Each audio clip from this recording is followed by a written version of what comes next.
Hey, Forrest here. Nothing like getting paid. And with ICCU's mobile app, I can deposit checks or accept Zelle payments so the money hits my account fast. I just wish there was an app for mowing the rest of these lawns. Right now, Lithia Ford of Boise is buying used vehicles. How much you want for the SUV? I don't know. Well, Lithia Ford will give you more than that. How much more? More than you think. I'm not thinking anything. I'm thinking you might get even more than that. See how much more you can get at Lithia Ford of Boise. When it comes to concrete, we've got you covered. RowPaint.com offers custom concrete coating services for your garage, business, warehouse, and more. And we do it in one day. We are your complete concrete coatings solution.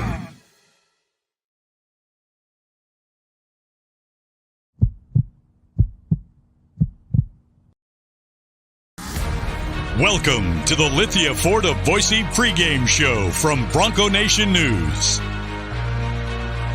As we get you set for the latest news, insight, and analysis as game time approaches, the BNN pregame show is presented by Lithia Ford of Boise. Check out LithiaFordBoise.com to view the full inventory of vehicles, or check them out at 8853 West Fairview in Boise. Now, let's head out and join BJ Rains for the Lithia Ford of Boise pregame show from Bronco Nation News. It's a combo pregame and postgame show. We got Jaden Finch here. He's getting the video for us. He got the highlights. He's going to get the Leon Rice and players, and we'll get that on the air here shortly. Jaden, nice work, man. Appreciate you. He's going to go get ready. But Boise State, how about this? 71-61, the Broncos beat Washington State. We have a combination of a pregame show and a football show here for Bronco Nation News. We're calling it a pregame show for football, but it's kind of a postgame show for basketball. Maybe for the next couple of minutes, Colin, we can put a postgame graphic on there, and then we'll switch it back when it's time for basketball. But 71-61, your Boise State Broncos beat Washington State. What a game for Boise State. Marcus Shaver Jr., 15 points. Max Rice had 15 points. Tyson Degenhart, 14 points. Lucas Milner had 10 big points as well. I was pretty impressed with Lucas Milner and what he did. But Boise State was up at the half and kept it rolling. And this was a tight game throughout. And just super impressed with Boise State and what they were able to do to win this game here at Idaho Central Arena. Couple of huge driving layups from Marcus Shaver Jr. in the final couple of minutes. Back-to-back buckets, in fact, put Boise State up 67-58 with about a minute to go. And that kind of was all she wrote. So we got Jacob saying, let's go. Smith will color me. Extremely pleasantly surprised. Nice win. Still dirty, but hey, nice win. We got Go Broncos. We got frustrating game. That's right. 2 games in a row. Abbo has fouled out. Certainly not ideal. Great win. Good win. If you're only going to win, come on, Mike Prater. Give me 20 seconds here. Give me one comment. Come on. We got Mike Prater here. We'll throw him on. Why not? Mike, your thoughts on the win, man?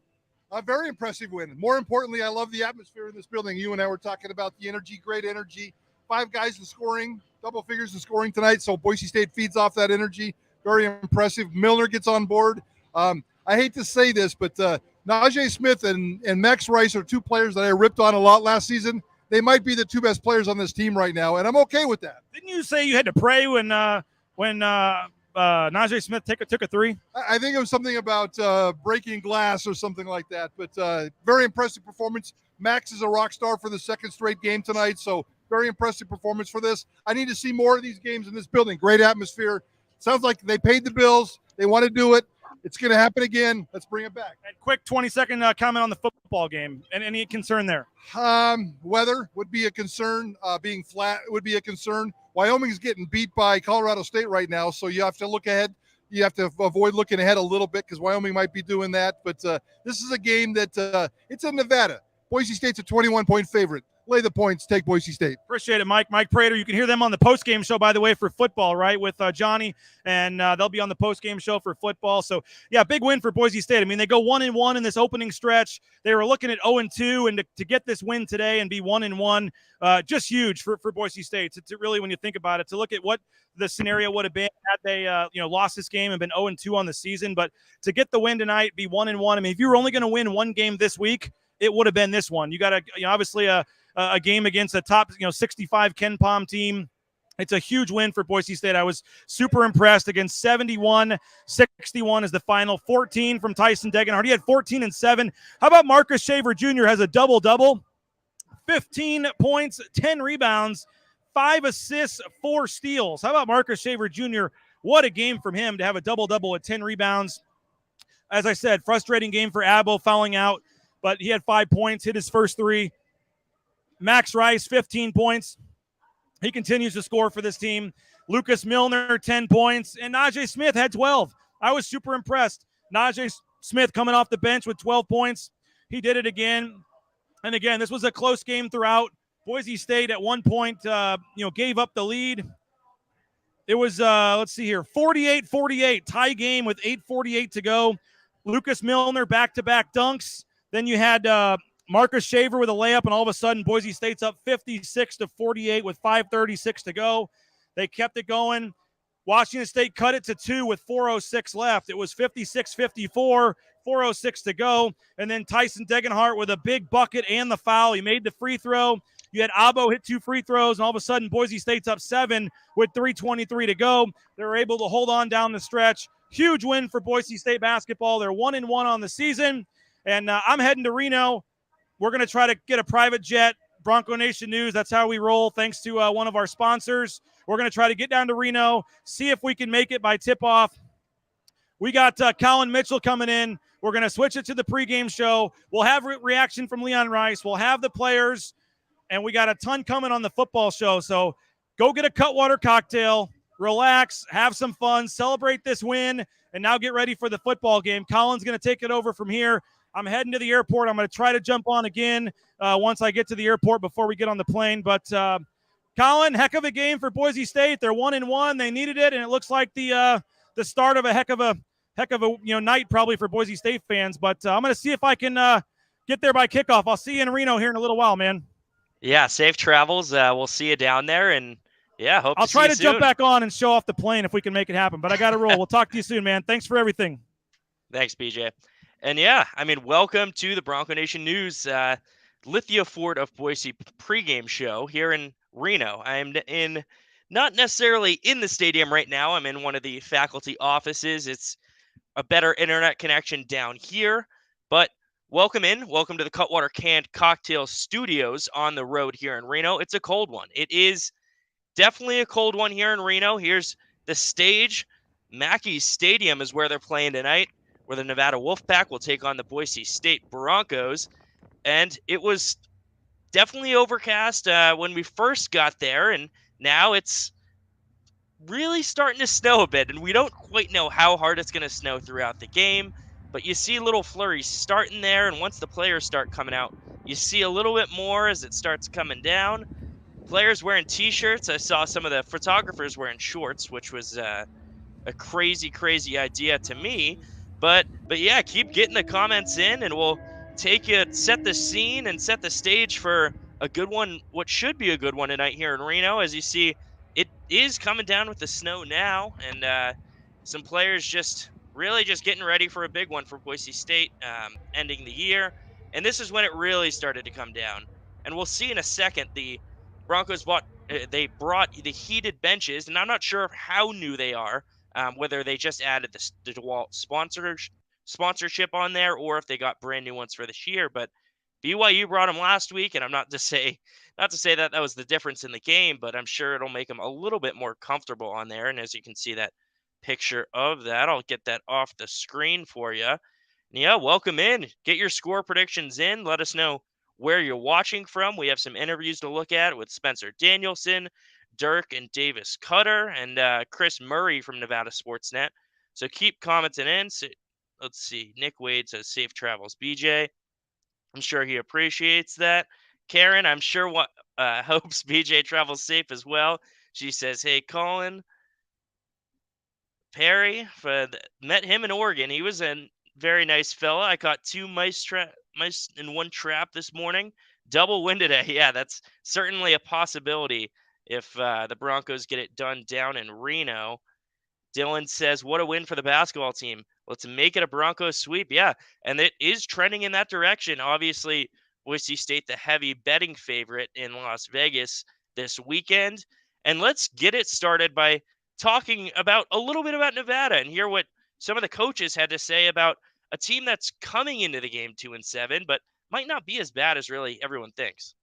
Watching the San Jose State game, you really see them kind of come into their own as an offense. They're taking all the cylinders. I got a lot of respect for what San Jose State does defensively, and seeing them what they did. To me, I feel like they're starting to really find their knack. Their quarterback now is able to make all the throws. Obviously, very long Oklahoma State transfer, can run, but he's got a strong arm. Obviously, had a lot of big time shots. And then their tailback's been there for a long time. Tough runner, tough to get down. You very rarely see one guy tackle him, and they got a good receiving corps.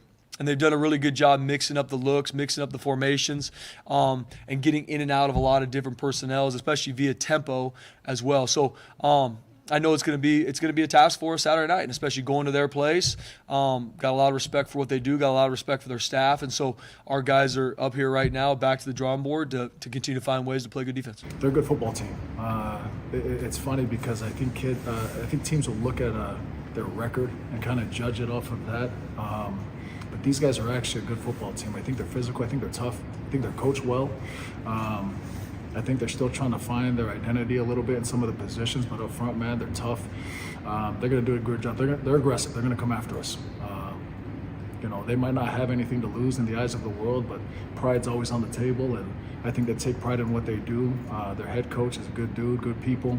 We have a lot of ties to their staff, and so they're going to come out to fight, and we got to be ready for that fight. It's going to be a street fight. When they switched to the quarterback to the Oklahoma State transfer, the San Jose game seemed like their best offensive game.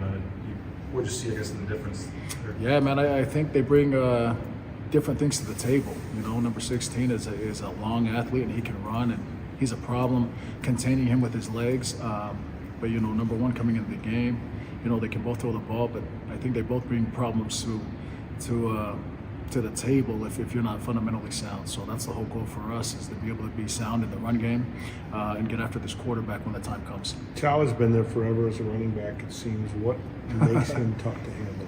Man, he is physical now. He's a relentless runner. So for us, it's about going through his thigh boards and not allowing him to build momentum coming downhill. So when you see him have success, man, there's no disruption in the old line, in the line of scrimmage, and he comes downhill and he will run you over. So I actually like his style of play, man. He's a physical running back, and we're going to have to gang tackle him and be great at tackling in this football game to have success in the run game.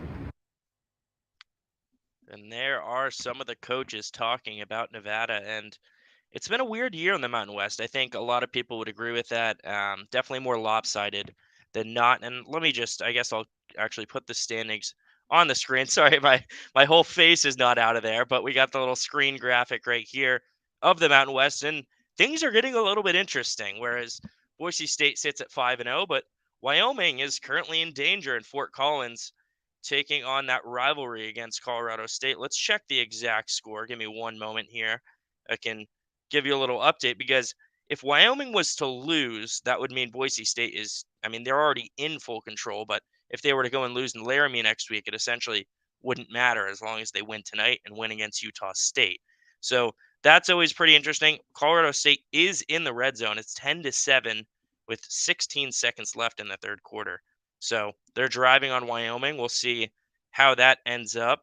But it has been a weird year in the Mountain West, and I'd like to hear what other people think about this, but it's just, I don't know. I guess it doesn't necessarily matter as much with Boise State losing those 3 out-of-conference games, but I'm trying to think just, I guess, what would be the scenario if Boise State didn't lose some of those games? Because you look at the team and how they've developed, they could definitely be in that New Year's Six conversation if they didn't.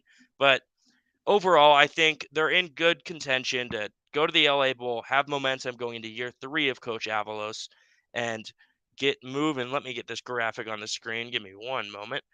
And yeah, keep getting those score predictions. Let's check some of those out for you. 38-17. That's not too bad. I think Vegas is right on track there. We got Joe watching in Twin Falls, 42-10. What's going on, Joe? James, 38-7. Some blowouts coming up, 49-6 from Perry. Would you look at that? Devin says, "Hi, Collin. Broncos country, let's ride." I'm sure. I don't know if you want to get into that with Russ, what he's been cooking up all year. But 42-10 by Phil. That's 32-point win. I could definitely see that. I think Nevada's their over-under is probably, I haven't checked the exact over-under for a team total, but I would say it's about 10. So especially with the weather. LA Bowl, Dylan. So he's got eyes on it. Looks like he's got a UCLA picture in there, so he might be a UCLA fan as well. It's a tough thing to argue at this point because this team is apples and oranges. Absolutely. I completely get it, James. Yeah. I mean, if you tried to make the argument that Boise State was before, I guess, the BYU loss with two losses, people would say, oh, you look at UTEP, you lost to UTEP, but it was a completely different team when you look at that. But that always doesn't matter. You make adjustments in season, and you're supposed to do that. So, and it was much more drastic for Boise State than anything. Yeah. So 21.5 over under 47. I'm sure that's gone down a couple points along the way, but Nevada is a team that Boise State has faced the most out of any team in Boise State history. This is the 45th matchup, and it's just very familiar. They've had a lot of history, and let's hear from some of our sponsors here. Give some love and get their graphics on the screen. We got Boise Dentistry Co. locations in Caldwell, Boise, Mountain Home. Dr. Meinert, I believe is his name, and there's BJ's kids on the screen, always smiling. And as BJ says, they're tough to make smile sometimes, but I haven't had that with them. They've always been always cool with me. TCS Trucking, complete trucking compliance management. If you want to be an Amazon driver and anything to go from the big rigs to anything to that, TCS will take care of you. Ridley's Family Markets. They got a Kuna location that BJ loves to use often, and Mark Ridley is an outstanding sponsor of ours, so we really appreciate him. The Blue and Orange store, located in the Boise Town Square Mall. Got everything from not only just Boise State gear, but NFL, college, anything you can really think of down connected to the same building there. So really appreciate them. And let's play a clip with Chris Murray. And so Chris Murray is one of the reporters. He's a columnist down in Reno, and he talked to BJ Rains about really just going over the Nevada Wolfpack and what you could really just expect to see tonight. Well, we get a chance for a couple minutes here as we're getting you set for Boise State at Nevada to catch up with Chris Murray. He's with Nevada Sportsnet, long time, been covering Reno athletics and Nevada football, basketball, and he's the main guy there to talk Nevada football, and excited to bring you on for a few minutes. Chris, how's it going?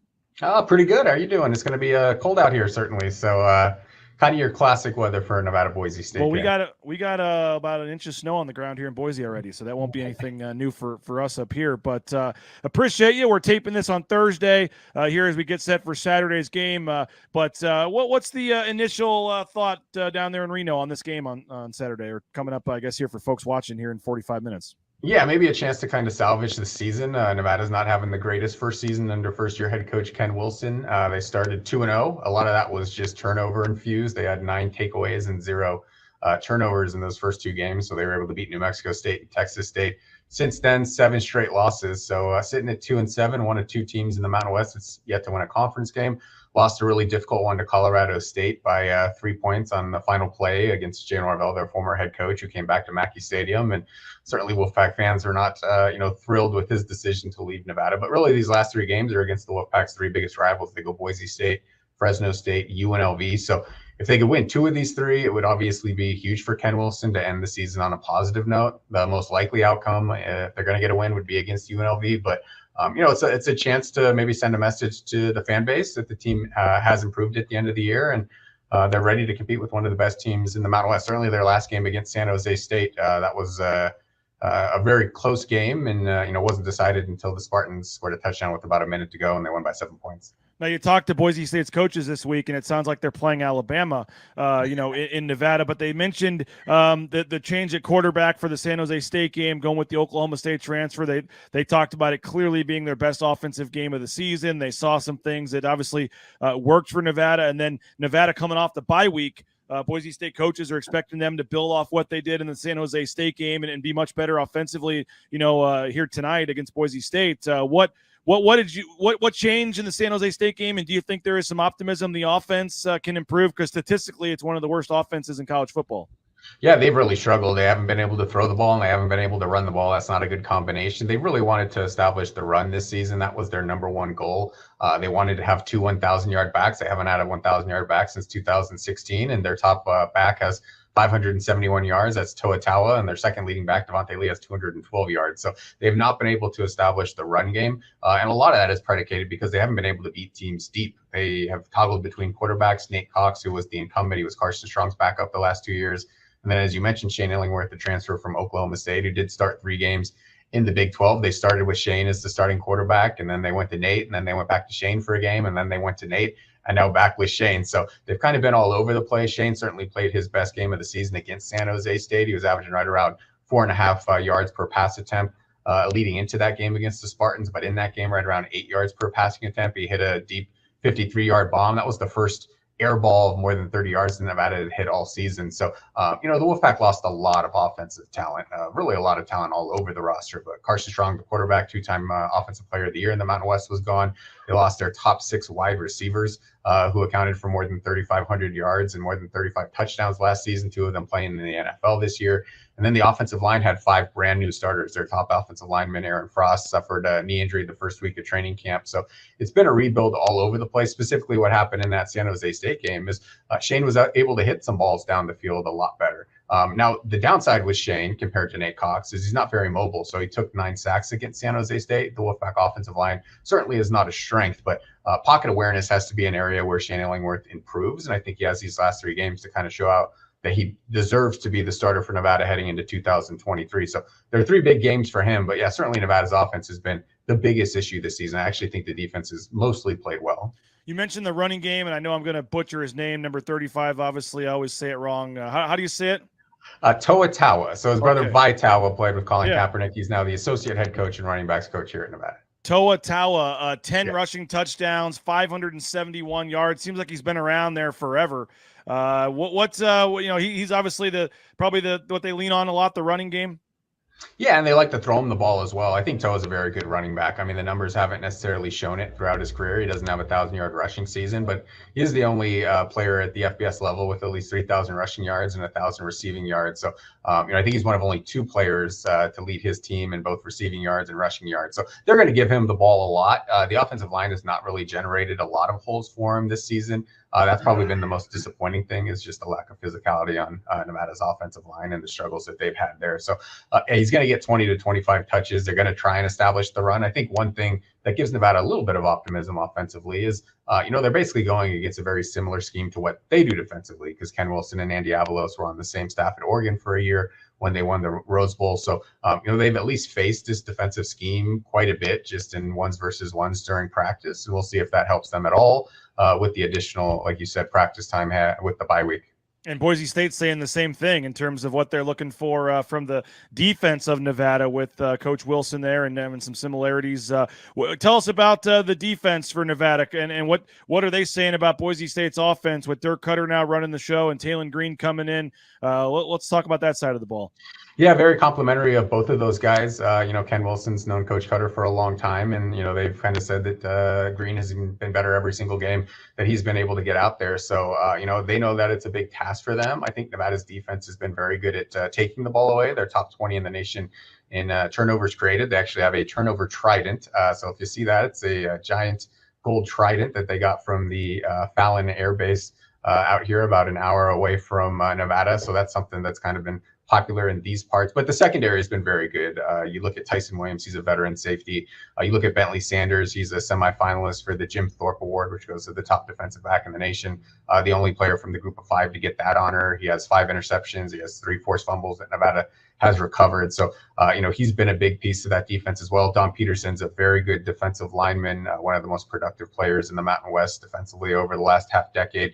They did get 5 sacks in the first half against San Jose State, so they were able to generate a little bit of pressure, but they've really talked about how good this running game is for Boise State. Coach Wilson said that George Alani is the best running back in this conference. And, it seemed like that was the priority number one for Nevada's defense, is to slow him down because how difficult it is to tackle him. So, I think Boise State's playing its best offense of the season, and we'll see if Nevada is able to, provide some resistance. They've had some very good games against San Diego State, Colorado State, Texas State, New Mexico State. Obviously, those are lesser competitions, and then they've had some games where they've really struggled to get stops. And, I think the second half of last week against San Jose State, 4 offensive possessions for the Spartans and 4 touchdowns. So I think the inconsistency has been the biggest issue with Nevada's defense. Couple more things for Chris Murray, Nevada Sportsnet columnist. You can follow him on social media. You can check out their website. It's just nevadasportsnet.com, right? Correct. Yes. Yeah. So make sure to check that out. You can follow Chris on social media. We'll make sure we tag his tweets and things here, as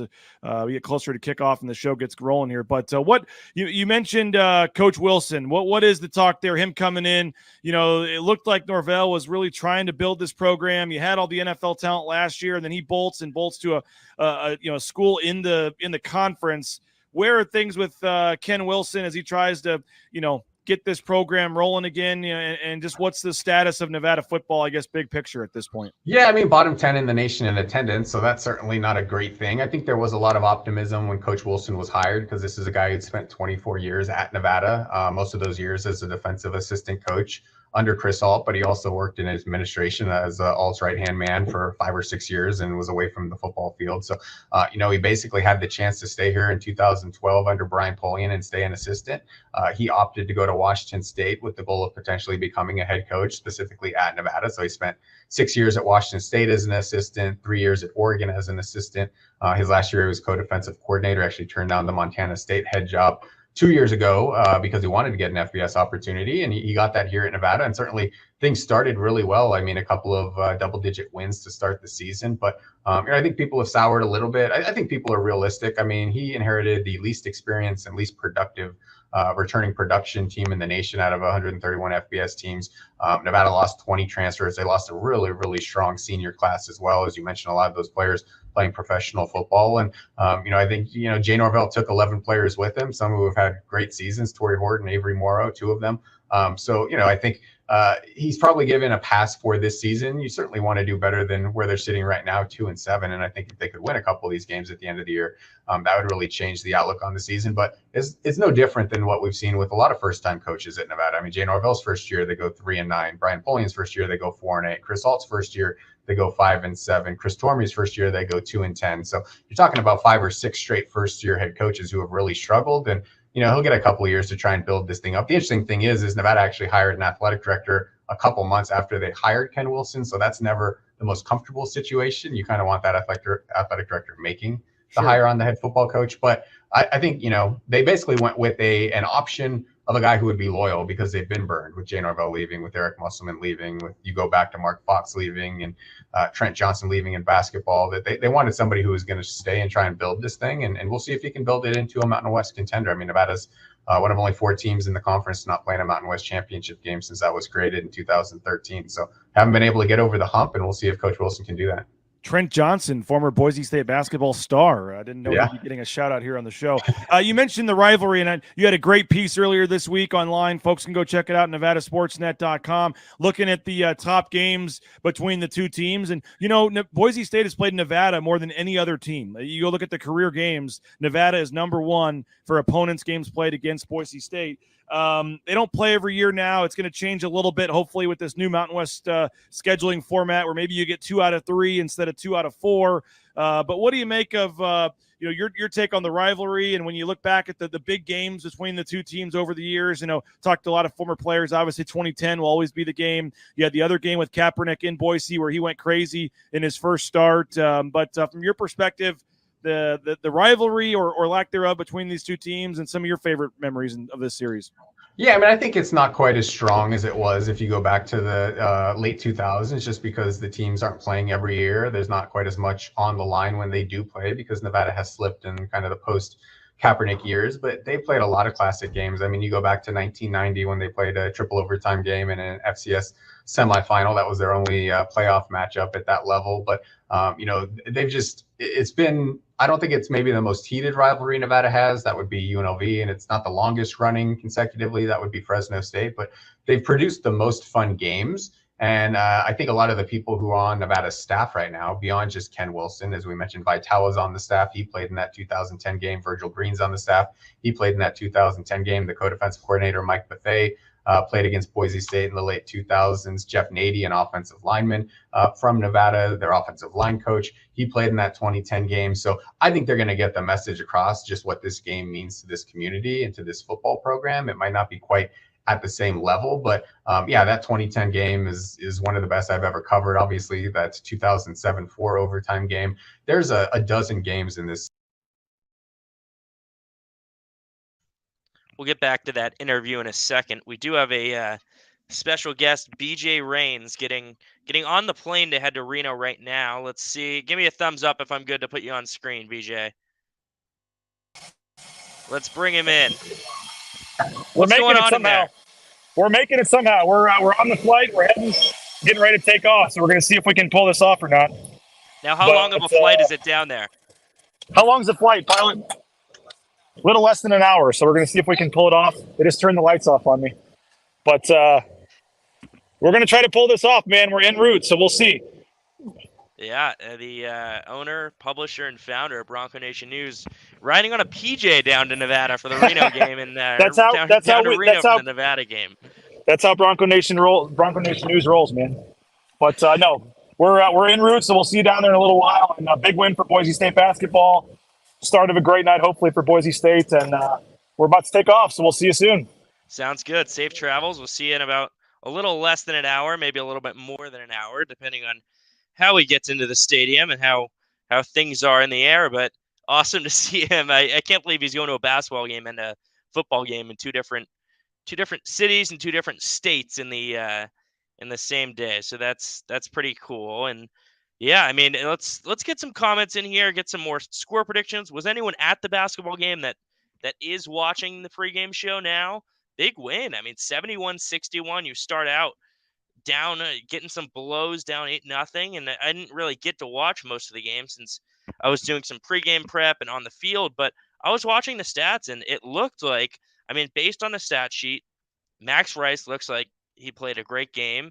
I would like to see a little bit more from Chibuzo Ogbo, the Texas Tech transfer, but that's not too bad. I mean, 5 points. It's only his second game. He's still meshing in with the team a little bit, and we'll get back to football as the show goes on when we bring it back and get you out to the game. But I mean, Tyson Degenhart now in his sophomore season, 14 points, shooting 50% from the field, made a 3 of 5 from the line, and 7 rebounds. So he's all over the court. Lucas Milner with 10. That's a great sign for Boise State after the departure of some players last year.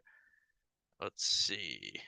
Yeah, I mean, it's been exciting watching TG10's development this year. Can't wait to see the offense tonight against a struggling Nevada team. Yeah, I mean, Nevada's struggling. They're 2-7, riding a 7-game losing streak, so absolutely struggling. Trending in the right direction a little bit, but overall, they're not where their standards are at, and obviously that had a lot more to do with Jay Norvell leaving and some things going on at the school. So they're in rebuilding mode. Happens to lots of Mountain West schools and lots of schools throughout the country for that matter. The development we've seen the last month is crazy. Makes the next 3 years really exciting. Imagine the growth with that amount of time. Yeah, it is pretty crazy with Talon Green, and Dirk Cutter, I think, has been really helping him out. And maybe that you hit a couple bumps in the road once Dirk is out of there, because it sounds like, based on the interview that I'm going to play in a couple minutes here, that even his son agrees that he will not be back, and he's going to enjoy himself a little bit more. But yeah, it's great. I mean, Talon's awesome, and I think there's a lot more storylines that you got to worry about in the offseason. We haven't really been able to talk to him yet and really get to know him and, I guess, report about him. So he's been awesome to cover on the field, and I'm sure along the way we'll get much more from him. Let's see. James is chiming in. Shot the free throws too well at 75%. Game 1, 64%. Yeah, definitely where they win last year. I remember earlier in that season having some struggles at the line to where it's like Leon had no clue if they what to do at that point, because they were practicing it, and everything to go along with those lines. But we're going to hear from Dirk and Davis Cutter about what it's been like to have that father-son relationship on the field, because in college it is pretty unique. I mean, it does happen, especially at Boise State with the Rice family, but it's always cool to have that father figure actually with you, and that it doesn't happen a lot. So let's hear what they have to say and what their thoughts are on how quickly this all transpired this year. It's been fun. It's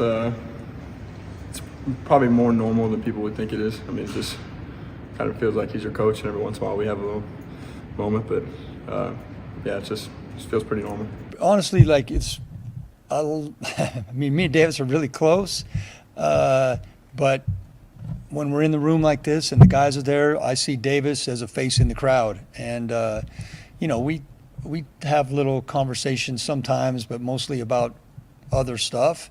I try to coach him the same as I'm talking to everybody else, and Davis wants to be a coach himself, so you can ask him what he thinks about that. He probably has more to say about it than I do, but it's been fun for me to be around him. That's one of the reasons I wanted to be involved in my previous role, so that I could be around him, come to practice and be around him his last year. Yeah, I try to take it in every now and then, but like you said, I'll look back when it's time to look back. Now I think the better memory is going to be winning a ring and doing what we need to do. So I try to just focus on my job, and I know he focuses on his, and we'll reminisce when that's time.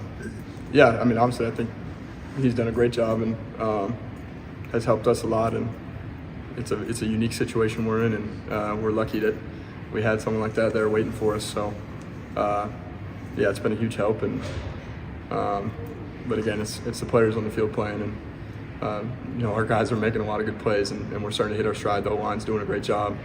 Obviously, George, Helani, Ashton, Taylon, Latrell, Static. I mean, Riley Smith. We got a lot of playmakers, and they're making plays, and we're hitting our stride. Well, Davis is 24 years old, and I'm pretty much. I mean, the dad stuff, like that. It's not like he's not a little kid anymore. He's a grown man. So, I'm just coaching him right now. I mean, we're not having any father-son talks right now. Yeah, we talked, and it was a no-brainer. That was just how it played out, and that was kind of seemed like the only option at that point. And I think he's having fun in this short spurt. But like I said, he's done. He worked a long time to be able to enjoy it, and so I hope he does enjoy it and takes his time and has fun with my mom and let them do what they want to do. Do you believe him that when he says 100% I'm not coming back? Yeah, he's not coming back. I believe him on that one. And there you have it. Davis breaking the bad news to the Boise State faithful fans. And I think it was pretty much expected. Dirk talked about it in the press conference probably about a month ago now. But James is chiming in. Same plane that brought in Coach Avalos. Yeah. Yeah, I don't know if I'm allowed to say whose plane it is, but yeah, I mean, one of the prominent people in the area, obviously, and always appreciative of the opportunities. I know BJ is, the fact that he's able to do that. So very cool. James says, "How many Cutwaters do you have on board?" We'll see when BJ stumbles into the stadium. Kidding, by the way. Max says, "BNN has the best staff. Y'all give it your all. And it's clear right now, flying down less than an hour. Really appreciate it." Yeah, the travel's been something else. I've gone to the airport, I guess if you count round trip, I've gone to the airport 20 times in the season so far. So chugging along, definitely long hours, but hey, we love it. It's awesome, and it's been great. How's the injury bug for tonight's game? I have not heard of any specific injuries quite yet. I should be getting a text in about 5 to 10 minutes from the SID getting that information. If I was to speak right now on what I anticipate, I would say Zeke Noah, Dimitri Washington, 2 questionable, probably not going to play. I wouldn't expect them to play, but obviously that's not my call. So we'll see when we do find that out. But Zeke Noah went out in the first play last game, came back to play a little bit, but still looked a little banged up. And then Dimitri Washington did not return last week. And Jaden Finch, our Bronco Nation News intern, he is on the back end here. getting some interviews ready from the basketball game. And I know this is a pregame show, but this is also the postgame show for basketball. So we're going to mix and weave everything we can in here to try to get the most content out here. And if you're just tuning in and you see a weird face that you have not seen before on the screen, my name is Collin Mitchell. I am an associate reporter for Bronco Nation News. BJ Rains is in the air coming down to Reno from Boise after working at the Washington State and Boise State basketball game. Jaden Finch is on the back end. He's our intern. And we just appreciate this has been a big thing. We've been looking forward to this for a while, just about this trip. And next week is another one to where I'll be headed to Laramie. BJ will be with the basketball team in Myrtle Beach. So that'll be another interesting dynamic in terms of the pre and post game show. But the good thing is the basketball team, as far as I know, they play Thursday, Friday. And if they were to win on Friday, they have an off day Saturday, meaning PJ can host the shows from Myrtle Beach, and they play again on Sunday in the would-be championship of that tournament. So pretty cool. Perry's chiming in. Wyoming 14, Colorado State 13, 10 minutes. Yeah, 11 minutes left. So they're keeping it close. That huge impact in the Mountain West. Maybe it doesn't. Maybe it's not impactful at all if Boise State goes into Laramie next week and beats Wyoming, but it leaves the door open to where a thriller in Laramie with you never know what weather you're going to get. You could get lots of snow down there. So it's right up there, I should say. But yeah, I mean, there's a lot of different storylines. If you have any other questions, keep chiming in. We'll try to keep this thing going a little bit more. Here's the weather report in Reno tonight. This was approximately about, I downloaded this about 10 a.m. this morning. So we're looking, it's not too accurate, but based on what I've heard and what I've been seeing should about 9 o'clock start lightening up in those showers, and hopefully it doesn't turn into rain for any while. I gotta protect my camera down there. Gotta figure out how I'm gonna wrap that thing up after this. But hopefully some interviews coming in soon. What we can do is I'm gonna toss it back to the interview with Chris Murray when we cut off to send it to the shot of BJ live in the plane. So here's this.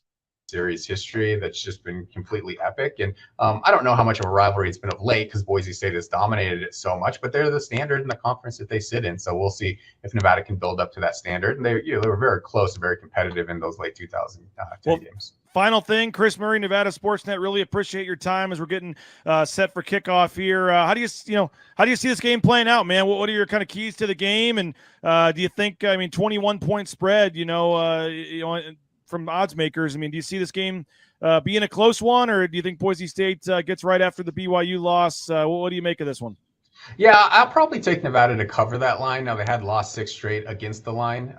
Letting into that San Jose State game, they were a 24.5-point underdog in that one. They only lost by 7. So, I think if Shane Illingworth continues to play like we've seen really in the second half of the San Diego State game leading into that San Jose State game, I think Nevada can at least put some points on the board. I haven't done my official prediction yet as we tape this, but I would probably go somewhere around like Boise State 33 points, Nevada 17. So I think it'll be a fairly comfortable win for Boise State. I think Nevada's ability to stop the run will be huge in this game, and that's kind of waned. Again, the inconsistency. I don't think Boise State has too much trouble, but I'll give Nevada the cover with the 3-touchdown line.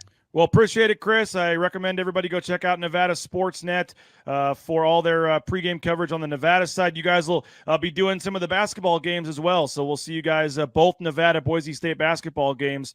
You guys will be producing and airing, so I think that'll be a simulcast on the Mountain West Network for folks in Boise, but looking forward to basketball season as well. So appreciate your time as always, and looking forward to seeing you in Reno, man. Sounds good.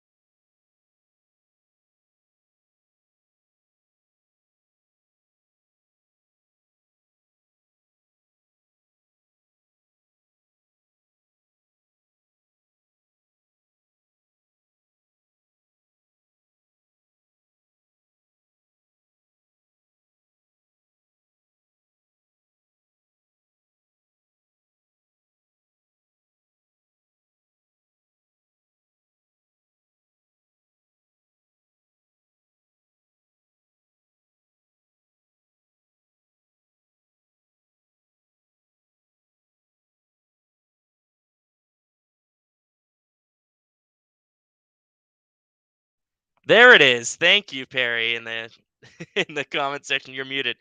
Figured one thing had to go wrong, and that is okay. And I was just talking about Jeremy's comment with Colorado State about them just not necessarily being as good as people thought they were going to be this year. Or not people thought, but not as good as they typically are with that competitive atmosphere in Fort Collins. And that's probably a good sign for Boise State to see that Colorado State is really competing with Wyoming, and it could just be a tough game that is a huge rivalry game. So there's always high stakes there.